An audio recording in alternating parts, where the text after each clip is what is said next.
Dear Willow, this letter will lead you to where I grew up. You will come across a building nestled in the land. This is what remains of a place called Leonora.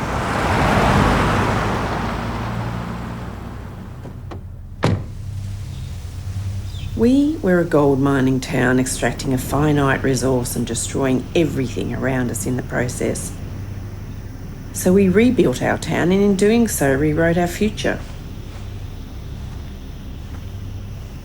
This was the first of its kind built and now it's the only one still standing. If you listen closely, you might still hear it breathing.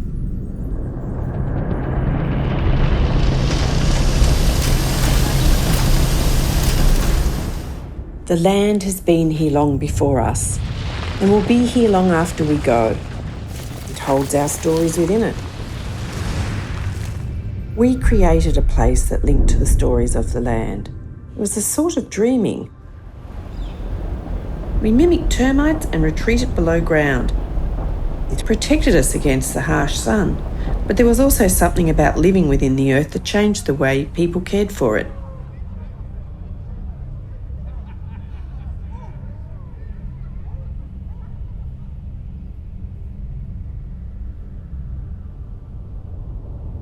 Our house grew as we did.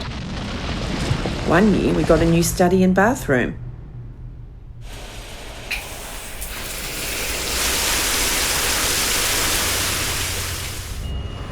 At the beginning, mining had moved below ground. It was our only economy and funded the construction of the mounds. We had tried to adapt the process to make it more sustainable, but it wasn't really possible.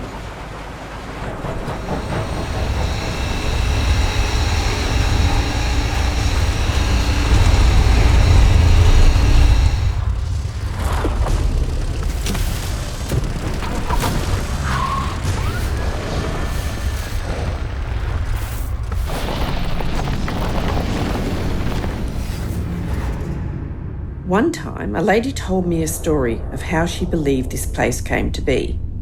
She said the mounds were created by 7 sisters who had cared for the land.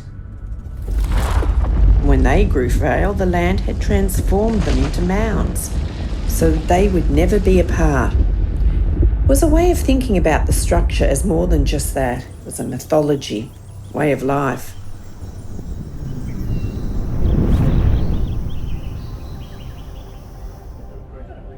We used spinifex, a native grass, to weave.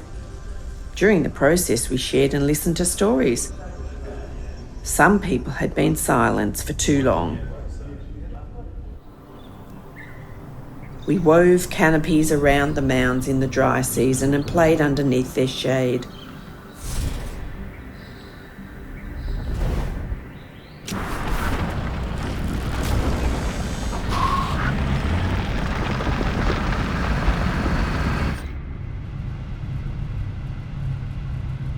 Before cattle had compressed the soil, Leonora was abundant with grain. The Indigenous people were the first ever to make bread. We reintroduced the grain back into the land and started to commercialise it.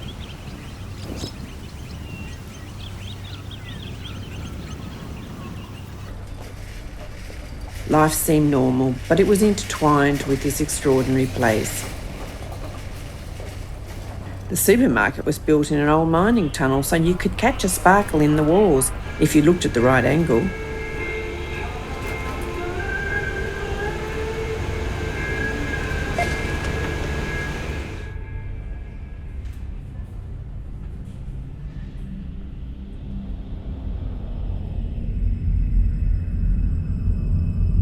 There was a theatre and a pool.